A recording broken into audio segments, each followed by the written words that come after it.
वाशिममध्ये भाजीपाल्याची आवक घटल्यानं भाजीपाल्याच्या दरांमध्ये वाढ झाली आहे। 40 रुपये किलोनं मिळणारा भाजीपाला आता 50 ते 70 रुपये प्रति किलो पोहोचल्यामुळे सामान्यांच्या खिशाला फटका बसतोय।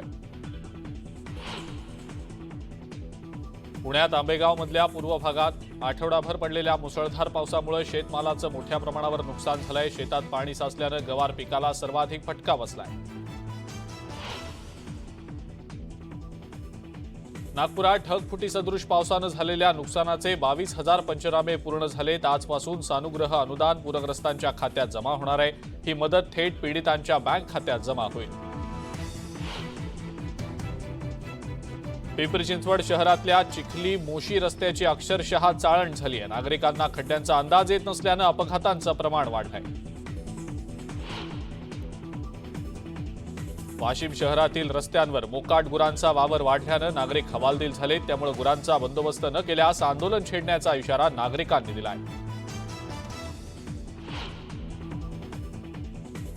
वेबसाईटवर विवाह नोंदणी केलेल्या तरुणीची फसवणूक झाल्याचा प्रकार परभणीच्या गंगाखेडमध्ये घडलाय। या प्रकरणी तरुणीच्या तक्रारीवरून पती आणि सासरच्यांच्या विरोधात गुन्हा दाखल झालाय।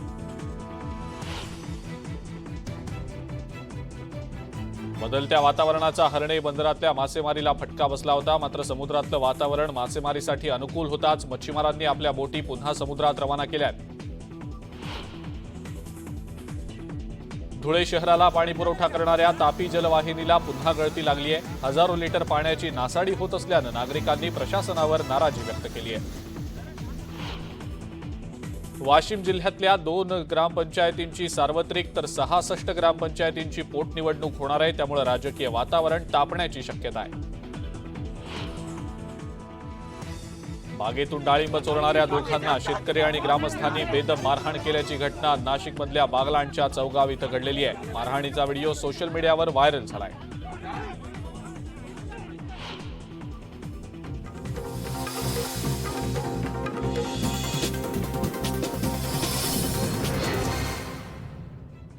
नमस्कार, मी अजिंक्य भातंब्रेकर। तुम्ही पाहताय न्यूज 18 लोकमत। 25 मिनिटं 50 बातम्यांना सुरुवात करण्याआधी पाहूयात महत्त्वाच्या बातम्या। मराठ्यांना ओबीसीतून आरक्षणाचा वाद पोहोचला हायकोर्टात। राज्य सरकारनं नेमलेल्या समितीला हायकोर्टात आव्हान। याचिकेवर होणार आज सुनावणी।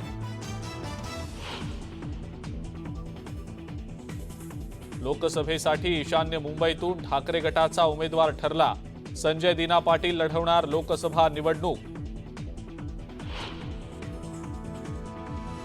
राज्याला 2 उपमुख्यमंत्री असल्यानं पंढरपुरात कार्तिकी एकादशी पूजेचा पेच। अजित पवार की देवेंद्र फडणवीस पूजा करणार, याबाबत विधी आणि न्याय विभागाच्या सल्ल्यानं घेणार निर्णय। स्थानिक स्वराज्य संस्थांच्या निवडणुकांबाबत सुप्रीम कोर्टातली सुनावणी तब्बल 2 महिन्यांनी लांबणीवर। 28 नोव्हेंबरला आता होणार सुनावणी।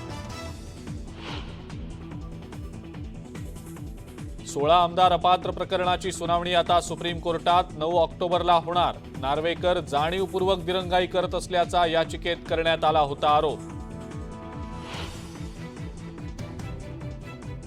मुख्यमंत्री शिंदे आणि उपमुख्यमंत्री फडणवीस दिल्ली दौऱ्यावर। आगामी निवडणुकांबाबत शहा, शिंदे आणि फडणवीसांदरम्यान चर्चा।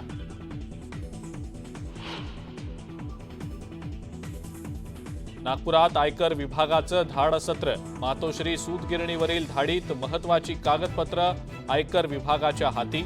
सलग 5 दिवस सुरू होती चौकशी।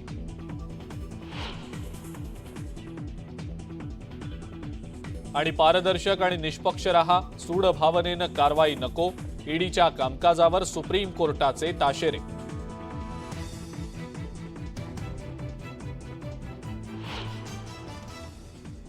आणि आता आपण सुरुवात करूया 25 मिनिटं 50 बातम्यांना। वाशिम बाजारातील भाजीपाल्याची आवक घटल्यानं भाजीपाल्याच्या दरात आता वाढ झालेली आहे। 40 रुपये किलोनं मिळणारा भाजीपाला आता 50 ते 70 रुपये किलोपर्यंत पोहोचलाय। त्यामुळे आता गृहिणींचं बजेट कोलमडलंय। गोंदियामध्ये धान पीक कापणीसाठी तयार झालेलं आहे। अनेक शेतांमध्ये थोड्याफार प्रमाणात पाणी असल्यामुळे सध्या पाणी सुकण्याची वाट शेतकरी पाहतायत। जर पुन्हा पावसानं या दरम्यान हजेरी लावली तर हातचं पीक वाया जाण्याची शेतकऱ्यांना भीती सतावतीये। मावळमधला इंद्रायणी तांदूळ राज्यभर प्रसिद्ध आहे. तालुक्यात 95% इंद्रायणी वाणाची लागवड केली जाते. इंद्रायणी भाताची चव, चिकटपणा, उत्पन्न यामुळे शेतकरी या वाणाला पसंती देतात. पुढील दीड महिन्यामध्ये भात तयार होणार असून उत्पन्नामध्ये वाढ होणार असल्याचं शेतकऱ्यांचं म्हणणं आहे. परभणीमधल्या 4 ग्रामपंचायतींची सार्वत्रिक तर जिल्ह्यातल्या इतर विविध ग्रामपंचायतींमधील 18 सदस्यांसाठी पोटनिवडणूक होणार आहे. त्यामुळे आता इच्छुक सदस्य कामाला लागले असून राजकीय हालचालींनाही वेग आलाय. बीड जिल्ह्यात 180 ग्रामपंचायतींसाठी निवडणूक होणार आहे. त्यामुळे आता गावागावातले कार्यकर्ते कामाला लागले असून गाव पातळीवरचं राजकारण तापलंय. नाशिक मुंबई महामार्गावर प्रचंड वाहतूक कोंडी झाल्याचं पाहायला मिळालंय. टिटवाळा फाटा परिसरात ट्रक उलटल्यानं 10 ते 15 किलोमीटर वाहनांच्या रांगा लागल्यानं प्रवाशांना मनस्ताप सहन करावा लागतोय. औरंगाबाद खंडपीठातल्या वकिलांनी काम बंद आंदोलनाची हाक दिलेली आहे. खंडपीठाचं कामकाज नवीन आणि जुन्या या दोन्ही इमारतींमधनं सुरू असल्यानं गैरसोय होत असल्याचा आरोप करत हे आंदोलन करण्यात आलं. एकाच इमारतीमधनं कामकाज सुरू ठेवण्याची मागणी यावेळेला करण्यात आलेली आहे. राज्यामध्ये मान्सूनच्या परतीचा प्रवास जरी सुरू झालेला असला तरी राज्यातल्या महाराष्ट्रासह अनेक राज्यांमध्ये मुसळधार पाऊस सुरू आहे. आजही महाराष्ट्रात जोरदार पावसाची शक्यता आहे. राज्यामध्ये पुढचे 48 तास मुसळधार पावसाचा अंदाज हवामान खात्यानं वर्तवलाय. तर कोल्हापूरसह कोकण आणि मध्य महाराष्ट्रातल्या अनेक जिल्ह्यांमध्ये अतिवृष्टीचा इशारा दिलाय. कोल्हापुराला पावसाचा ऑरेंज अलर्ट जारी करण्यात आलेला आहे. पुण्यातल्या आंबेगाव तालुक्याच्या पूर्व भागामध्ये आठवडाभर पडलेल्या मुसळधार पावसामुळे शेतमालाचं मोठं नुकसान झालंय. गवारी पिकात पावसाचं पाणी साचल्यानं पीक खराब होतंय आणि त्यामुळे शेतकऱ्यांची चिंता वाढली आहे. नागपुरातल्या ढगफुटी सदृश पावसानं झालेल्या नुकसानाचे 22,000 पंचनामे पूर्ण झालेत आणि आजपासून सानुग्रह अनुदान पूरग्रस्तांच्या खात्यात जमा होणार आहे. ही मदत थेट पीडितांच्या बँक खात्यात जमा होईल. उरणकरांची पाणी चिंता मिटली आहे. रानसई धरणामध्ये पुढच्या वर्षी एप्रिलपर्यंत पुरेल इतका पाणीसाठा जमा झालेला आहे. पाऊस लांबल्यानं उरणच्या नागरिकांना पाणी पुरवठा करणाऱ्या रानसई धरणाच्या मृत साठ्यातनं पुरवठा केला जात होता. उरणच्या औद्योगिक आणि नागरिकांना रानसई धरणातनं दररोज 40 दशलक्ष लिटर पाण्याचा पुरवठा होतोय. जून आणि जुलैमध्ये अतिवृष्टी, पूर आणि चक्रीवादळामुळे शेतीचं नुकसान झालेल्या शेतकऱ्यांना शासनाकडनं 1071 कोटी 77 लाखांचा निधी जाहीर झाला. मात्र हा निधी वितरित करताना घालण्यात आलेल्या अटीमुळे नवा वाद उफाळण्याची शक्यता आहे.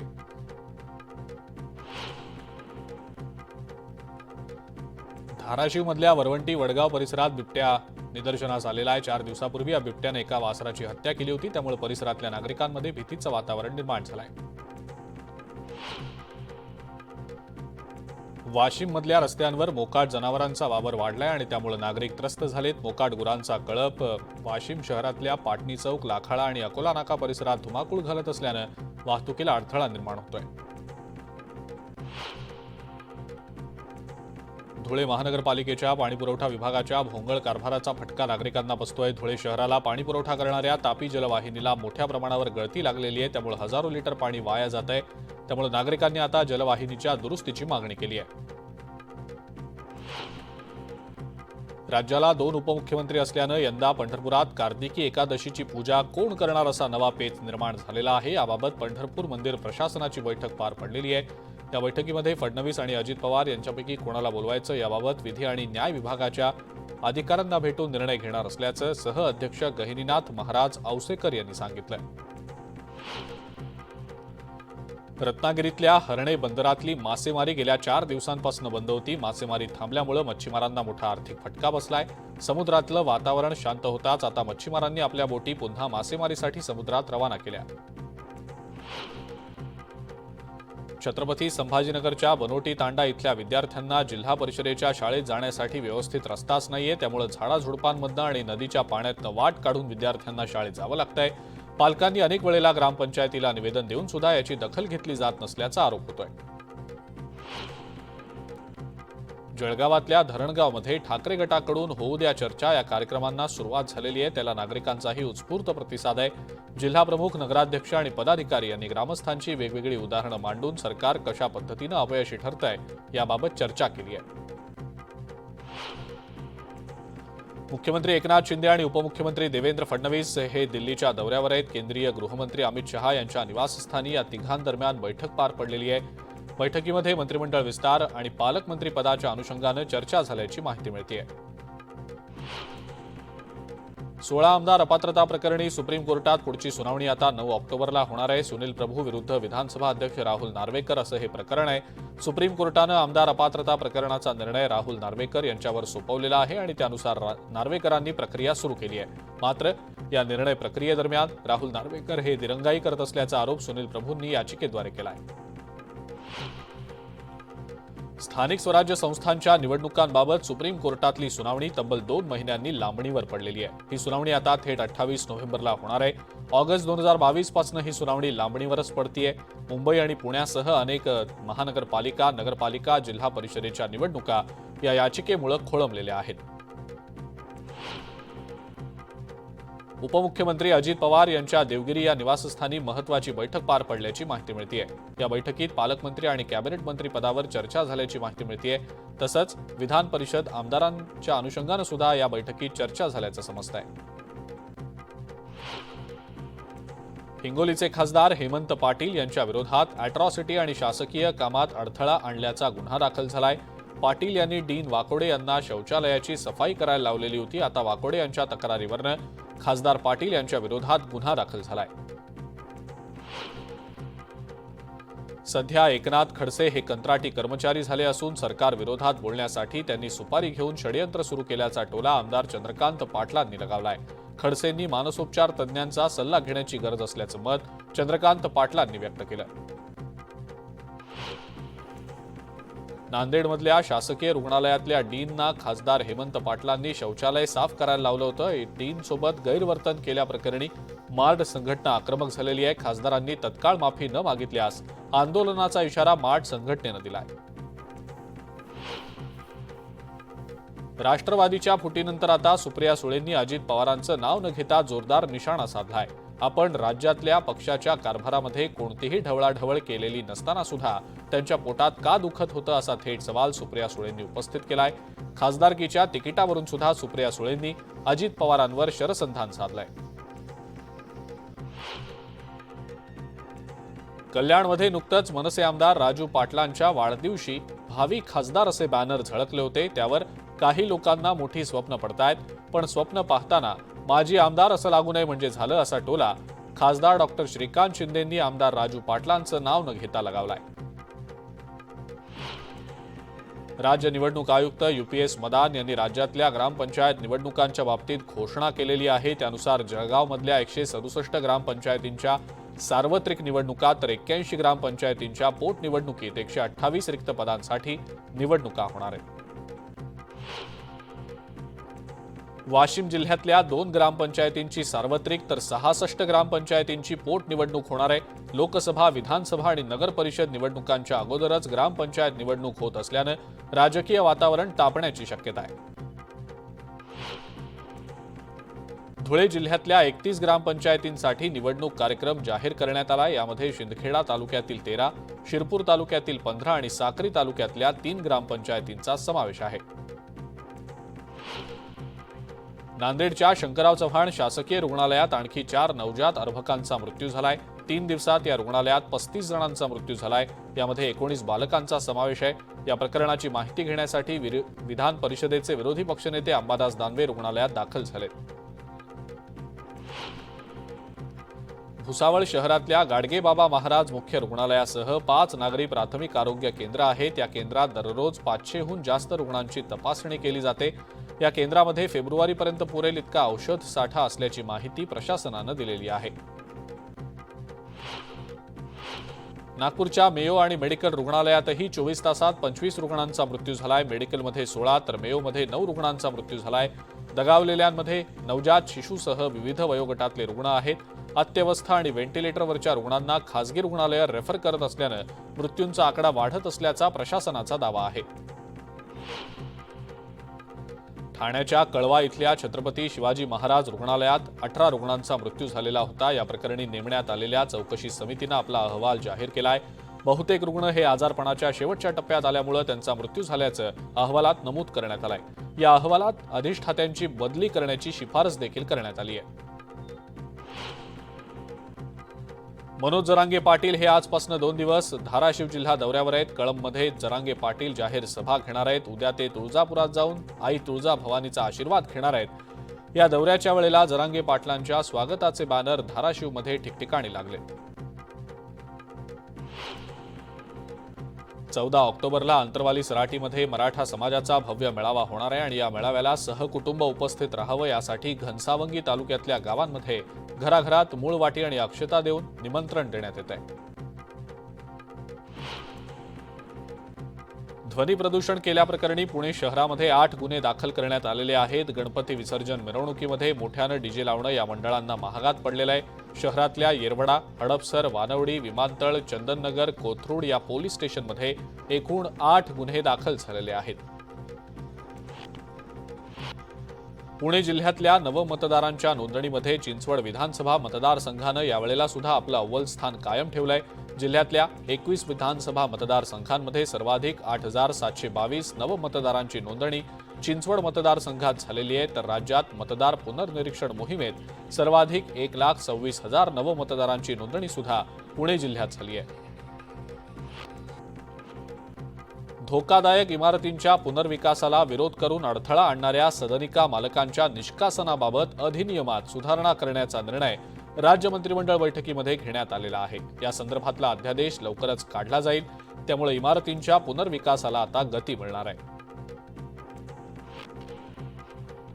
देशातल्या घरांच्या विक्रीमध्ये गेल्या वर्षीच्या तुलनेत जुलै ते सप्टेंबर या तिमाहीत 36% वाढ झालेली आहे. देशातील प्रमुख 7 महानगरांमध्ये 1,20,000 घरांची विक्री झाली आहे. विशेष म्हणजे यातील निम्म्याहून अधिक घरांची विक्री मुंबई आणि पुण्यात झाली आहे. मुंबईमध्ये पुनर्विकासाचे वारे वाहत असतानाच सर्वसामान्य मुंबईकरांसमोर विचित्र समस्या निर्माण झाली आहे. मुंबई शहरासह उपनगरांमध्ये गेल्या काही महिन्यांपासून मुंबईतल्या विविध भागांमध्ये भाड्याच्या घरांची मागणी तीव्रपणे वाढलेली आहे. परिणामी घरमालकांनी घरांचं भाडं किमान 15 ते 20% वाढवलेलं आहे. मुंबई आणि नवी मुंबई या 2 महत्त्वाच्या शहरांना जवळ आणणाऱ्या बहुचर्चित शिवडी न्हावाशेवा सागरी सेतूपासून नवी मुंबई आंतरराष्ट्रीय विमानतळाला थेट जोडणारा नवा सागरी किनारा मार्ग उभारण्याचा निर्णय सिडको प्रशासनानं घेतलाय. महाराष्ट्र सागरी किनारा व्यवस्थापन प्राधिकरणानं या महत्त्वाकांक्षी प्रकल्पाला हिरवा कंदील दाखवलाय. खाडीच्या बाजूनं समांतर असा हा किनारा मार्ग थेट विमानतळाच्या दिशेनं नेण्यात येणार आहे. मध्य रेल्वे आणि कोकण रेल्वे मार्गावरनं धावणाऱ्या रेल्वेगाड्यांच्या वेळेत बदल करण्याचा निर्णय मध्य रेल्वेनं घेतलाय. रविवारपासून नव्या वेळेनुसार रेल्वेगाड्या धावतील. नवीन वेळापत्रकात नवीन मार्गावर गाड्या सुरू करण्यात येतात, तर काही मार्गावरील गाड्यांची संख्या वाढवली जात असते. मुंबई महानगरपालिकेच्या 4,000 आरोग्य सेविकांनी आज आंदोलनाचा इशारा दिलाय. आरोग्य सेविकांच्या प्रलंबित मागण्यांकडे सरकारचं लक्ष वेधण्यासाठी आझाद मैदानावर ठिय्या आंदोलन केलं जाणार आहे. पश्चिम रेल्वेवरच्या विना तिकीट प्रवाशांची संख्या वाढल्यानं रेल्वेच्या महसुलावर आणि प्रवाशांना योग्य सेवा पुरवण्यावर परिणाम होतोय आणि त्यामुळे पश्चिम रेल्वेनं विना तिकीट प्रवास करणाऱ्या प्रवाशांना पकडण्यासाठी नुकतीच दादर स्थानकात मोठी कारवाई झाली होती. काल अंधेरी स्टेशनवर सुद्धा धडक कारवाई करत 2,693 विना तिकीट प्रवाशांना पकडण्यात आलं. या प्रवाशांकडनं 7,14,055 रुपये इतका दंड वसूल करण्यात आला. राज्याच्या नव्या पोलीस महासंचालकपदी IPS अधिकारी रश्मी शुक्ला यांची नियुक्ती झाली आहे. फोन टॅपिंगचे आरोप झालेल्या आणि त्यानंतर क्लीन चिट मिळालेल्या IPS अधिकारी रश्मी शुक्ला यांची महासंचालकपदी नियुक्ती झाली आहे. दरम्यान आता रजनीश शेठ यांची MPSCच्या अध्यक्षपदी नियुक्ती करण्यात आलेली आहे.